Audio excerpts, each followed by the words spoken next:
circumstances without wearing a mask.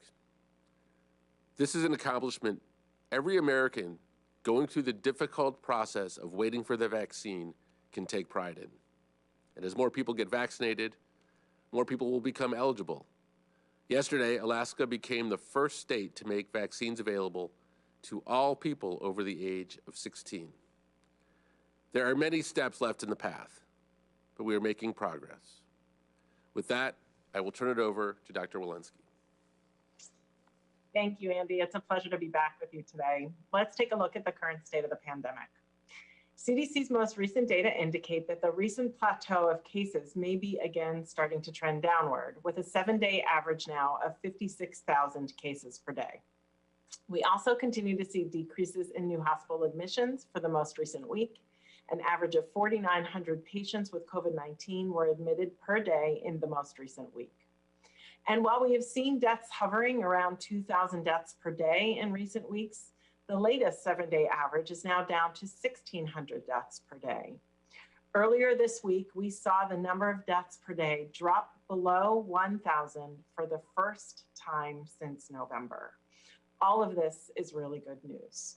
And while these trends are starting to head in the right direction, the number of cases, hospitalizations, and deaths still remain too high and are somber reminders that we must remain vigilant as we work to scale up our vaccination efforts across this country.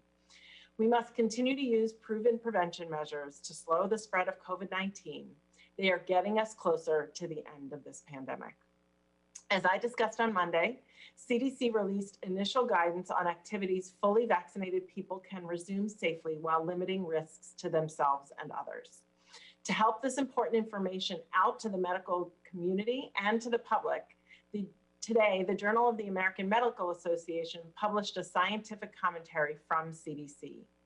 In the commentary, we again summarize the new recommendations from CDC, that fully vaccinated people can visit with other fully vaccinated people in small gatherings without wearing masks or physical distancing.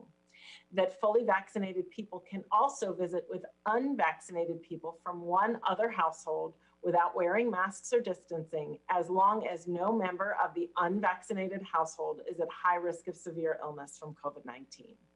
And that fully vaccinated people do not need to quarantine or get tested following contact with someone who has COVID-19, as long as the fully vaccinated person is asymptomatic. We also reiterate that in other scenarios, including public settings and travel, people who have been fully vaccinated should continue to wear masks and practice safe public health precautions, just like people who have not yet been vaccinated. In addition, the commentary includes information about the scientific basis for CDC's new recommendations that balance the risk of fully vaccinated individuals with the risk of infection and spread among the still 90% of the American public not yet protected by a COVID-19 vaccine. The commentary also describes the outstanding scientific questions we are working to answer to inform future guidance and get people back to their everyday activities.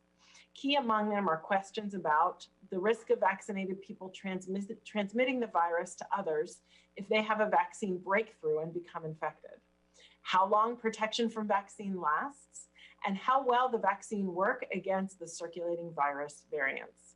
While we are starting to see emerging evidence that the vaccines remain effective against circulating variants and that the risk of breakthrough infections in vaccinated persons and spreading the virus to others is low, we must be resolute in our efforts to fully answer these critical questions. When answered, they will inform the future guidance that will enable us to safely resume activities while also protecting others who remain vulnerable to this disease. We are working across the government and with many scientific partners to answer these questions as quickly as we can. And I'm committed to updating our guidance as new scientific information becomes available and, importantly, as more people get vaccinated. I want to close by reiterating that our actions this week represent a first step, not our final destination.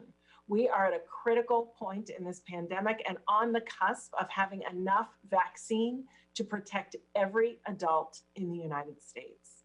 We ask for your patience in practicing proven prevention measures for just a little while longer. We ask for your participation by rolling up your sleeve when it is your turn to be vaccinated. And we ask for your leadership in helping others do both of the same. With the above actions, we are so very close. We can turn the tide on this pandemic. Thank you. I look forward to your questions, and I'll now turn things over to Dr. Fauci. Thank you very much, Dr. Walensky. What I'd like to do over the next couple of minutes is talk a bit about what we refer to as special populations. So if I could have the first slide. Many of you are very familiar with this slide. It is a slide of the phased vaccine distribution that has been put out by the CDC.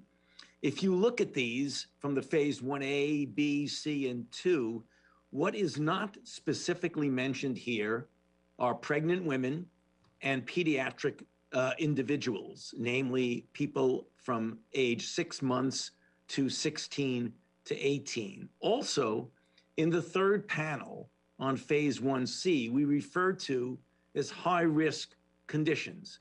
So I'm going to get a little bit more granular on that with you. If I could have the next slide, please. First of all, let's take a look at what we mean by special populations. First of all, are pregnant individuals. There are about 3.7 million births in the United States in 2019. Then there are adolescents and children, a very important topic when we think in terms of schools and the protection of children. There are about 73 million individuals between the ages of birth and 18 years. And then importantly, there are immunocompromised individuals, those who have immunosuppressive medical conditions, either primary immunodeficiencies or acquired immunodeficiencies such as HIV, or individuals who are receiving immunosuppressive treatment or chemotherapy. That could be either due to an underlying neoplasm or maybe even more frequently to individuals with one form or another of an autoimmune disease requiring suppression of a hyperactive immune system. It's estimated that about 3% of US adults fall within that category. Next slide. So what are some of the questions that we ask of these special populations? The obvious ones are, what is the safety and immunogenicity profile of vaccines in these populations? And as I mentioned on a previous presentation, it is unlikely that we will require a full efficacy study involving tens of thousands of individual volunteers. What we almost certainly will do is determine safety and do immunogenicity to determine if special populations, be they pregnant women, be they pediatric cases, that these individuals make a comparable immune response to that which we know actually is associated with the high degree of protection that we're seeing in our vaccines. Next is, what is the duration of the immune response to vaccination in certain special populations? Take, for example, individuals who have immunodepression, either by a disease or iatrogenically by a drug. We may show that the level of immune response is good, but that the durability of that might be different because of the compromise of the immune system in these individuals. And then we want to know, what is the efficacy of vaccination on reducing disease and transmission in certain special populations? There may be a difference between them and individuals in what we refer to as the normal adult population. Next slide. So let's take a quick look at the pregnant individuals. The American College of Obstetrics and Gynecology, ACOG, recommends that vaccines of SARS-CoV-2 should not be withheld from pregnant individuals, and that pregnant individuals may choose to receive a COVID-19 vaccine, and they should have a conversation with their clinicians. As I mentioned on a previous briefing, although they were not specifically looking at pregnant women in the studies which led up to the EUA, since the EUA, several thousands of pregnant individuals have actually gotten vaccinated. And the CDC has established a V-Safe pregnancy registry to follow the outcomes among vaccinated pregnant individuals. Specifically, in one case, Pfizer-BioNTech has launched a randomized placebo-controlled study to do just what I said a moment ago, to evaluate safety and immunogenicity in pregnant individuals. Also, as I mentioned in a previous briefing when we discussed J&J, the J&J adeno 26 vector has considerable experience with Ebola in Africa in individuals who are pregnant and or lactating. And on the final slide, not yet final, the adolescents and children. The age range that is currently authorized for the SARS-CoV vaccination, as you well know, is 18 and older for Moderna, 16 for Pfizer, and 18 for J&J. There are vaccine safety and immunogenicity studies in adolescents and children that are either ongoing and or planned. For example, Pfizer-BioNTech study in persons aged 12 to 15 is fully enrolled, as is the Teen Cove study from Moderna in individuals 12 to 17. This led me to tell you last time that we would know likely by the beginning of the fall whether or not we can, and I believe we will be able to vaccinate children of high school age. Now, there are also trials in younger children which will follow, referred to, for example, as the Moderna Kid Cove study. And as I mentioned previously, J&J is also planning studies in pediatrics. Next slide. And then on this last slide, just a couple of other considerations. People with HIV, questions we get asked all the time. People with stable HIV infection are included in the trials, although the data are limited. The HHS guidelines for HIV recommend that people with HIV should receive a SARS-CoV-2 vaccine because the potential benefits certainly outweigh the potential risks. And remember, although people with HIV, persons living with HIV, are often considered to be immunocompromised, many of them, in fact, who have normal CD4 counts, who have their viral loads suppressed by combination antiretroviral therapy, have relatively intact immune response. So we would expect that they would do quite well. And then finally, studies on highly allergic individuals are planned, and we will keep you up to date as we get data from these studies. I'll stop there, and now back to Andy. Thank you. Let's take some questions. Great. First question, we will go to Cheyenne Haslett at ABC. Hi, thanks for taking my question. Two questions for Dr. Fauci and Dr. Walensky. First, the CDC has said antibodies after a COVID infection can fade after 3 months. Should vaccinated people be concerned about that their immunity might fade in such a short period of time? And then the second question is how concerned people should be about breakthrough infections. Thank you for that question. Go ahead. Our current guidance says that, 3 months is the data that we have so far. So we are waiting for data to emerge about how durable your protection is beyond 3 months.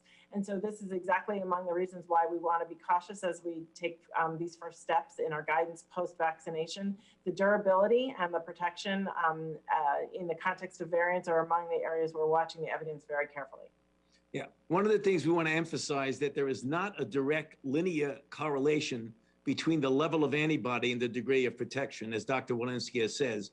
Also, measuring antibody does not necessarily get the entirety of the immune response. We know now, and we're learning more and more, that the T cell responses, both CD4 and CD8, may also contribute significantly to the durability of protection. Dr. Fauci, do you want to comment on the role in the case of Moderna and Pfizer of a second shot in your view of durability?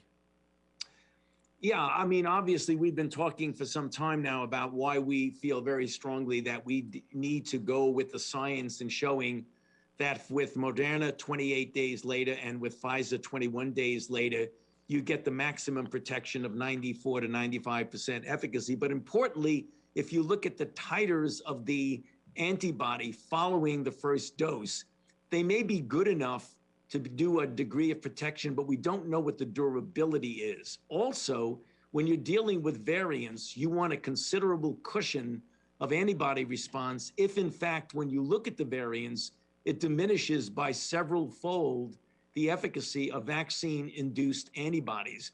And if it diminishes it by several fold, you want to still stay within the range of protection as opposed to essentially falling off the grid, as it were, if you get it so low. So that's the reason why we continue to maintain that recommendation.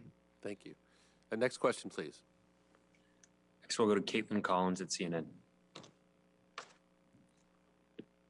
Thank you, and thank you for doing this briefing. My question is for Dr. Walensky regarding the new CDC guidance on what vaccinated people can do. We know that the risk of infection during air travel is low when everyone is wearing a mask. So wouldn't it be lower for people who are fully vaccinated? And if so, why did you not change the travel guidance for vaccinated people? Thank you for that question, Caitlin. What we have seen is that we have surges after people start traveling. We saw it after July 4th, we saw it after Labor Day, we saw it after the Christmas holidays. Currently, 90% of people are still unprotected and not yet vaccinated. So we are really looking forward to updating this guidance as we have more protection across the communities and across the population. Next question, please. Next, we'll go to April Ryan with the Grio. Thank you so much. I have a couple of questions. One dealing with the vaccination of pregnant women. Once the pregnant women are vaccinated, will the vaccination by any chance transfer into the unborn child and give them antibodies? Have you found that as well? And also on the issue of herd immunity, Dr. Fauci, I would like to get this from you if possible. What is the anticipation in the midst of all of these vaccines flooding the zone of herd immunity? What's the timetable? And do you think that you will reach that timetable as you have certain communities that still are not participating in the majority way for this effort? Thank you. Yeah. Thank you, April. But very quickly, with regard to your first question, that you would definitely expect, and we've seen this with many other vaccines, that when you vaccinate a mother during pregnancy, that there's transplacental transfer of antibody, IgG, from the mother to the baby, and also in breast milk if a mother decides that she wants to breastfeed. So that is a very good way where you can get protection of the mother during pregnancy and also get a transfer of protection to the infant, which will last for a few months following the birth of the infant. With regard to your question about herd immunity, as I mentioned, you can only make a calculation of what the percentage of the population that would have to be vaccinated plus those who have been infected and would assume to be protected for at least for a limited period of time. We don't know what that number is, but you can calculate based on, for example, extrapolations from diseases like measles and the vaccine protection of measles and the transmissibility of measles, which is very, very high. The herd immunity level for measles is around 90%. Once you get into the 80s, then you could start getting into trouble. We anticipate, and again, it's purely a speculation, that the herd immunity level will be about 70 to 85%. And that's the time that we believe, if you look at the planned rollout of the vaccines, that we would hopefully get to that point somewhere by the end of the summer and the early fall. You're absolutely correct. If a significant number of people do not get vaccinated, then that would delay where we would get to that endpoint, which is the reason that I underscore what Dr. Walensky said about the importance in every aspect of what we do of getting more people vaccinated, just as many people as we possibly can. I want to also mention that we don't want to get too hung up on reaching this end game of herd immunity, because every day that you put 2 million to 3 million vaccinations into people makes society be more and more protected. So you don't have to wait until you get full herd immunity to get a really profound effect on what you could do. For example, as Dr. Walensky said, she keeps her eye on that very carefully as they reevaluate the guidelines. So you can get 20, 30, 40, 50% of the people vaccinated, not yet quite meet the empiric number that we're talking about, and still get a very favorable effect from vaccines. Maybe I'll just add that the point is incredibly important that these are local rates as well. So if you have a population rate that is 85% protected across the country, but a community that's only 50% protected, you can have outbreaks in that community. And so really we need this level of protection pervasive across all communities across the country. Thank you. Kevin, let's take another question. All right, last question will go to Shannon Petty-Peace at NBC. Hi. First of all, I was wondering if you could give a bit of the timeline on these new J&J vaccine doses that you're talking about. Is that going to, when would you get those? Is that going to speed how quickly we can get every American vaccinated? And secondly, I know you guys have talked before about when we're going to get to the point where we have more supply than demand for the vaccine. And I wondered if you're seeing any areas yet where we are approaching that. I know there's been reports from places like Louisiana and Alabama, some of the Carolinas, where there seems to be more supply than demand, and the states then have been expanding their population who's eligible. So I'm wondering what you guys are seeing, and then of course what you're doing to try to address that. Sure. And maybe for your second question, I'll also invite Dr. Walensky to add a comment about how she's thinking about this at the CDC, and of course, Dr. Fauci, if you want to add as well. The Johnson & Johnson 100 million doses that we discussed this morning was a recent order given by the president to the COVID coordinator, Jeff Zients. So that is a directive, and so more details about that. It's too premature to provide you more details about what the content of that is going to be. With regard to your second question, maybe I'll just kick it off by saying that I completely agree with the premise of your question, which is that there is not a magic date where the entire country moves from needing more vaccinations to having too many vaccines for the population. In point of fact, this is a journey that we are working on together, and as you suggested, community by community around the country, they're going to reach that spot in different places. We are working through the CDC and directly with state and local officials to continue to make that assessment. But important for you to know that we are working on both sides of that equation, helping people get straight answers to their questions about vaccines, as well as increasing vaccine production, which we've spent more of our time talking about here. Dr. Walensky, what would you add? Yeah, I would add several things. We are working now with 9,000 pharmacies across the country. We know that 90% of the population lives within 5 miles of a pharmacy. We are now rolling out to 250 federally qualified health centers across the country. We're working with our state and local partners to provide toolkits and assistance to ensure that they can reach all of their populations. We're doing vaccine confidence consults. If people have challenges in terms of vaccine hesitancy, how can we address those challenges? There's a lot of work going on so that we can actually delay the period of time where people don't want where we have that inflection point. We want to have a lot of vaccine out there, and we want to have a lot of people who want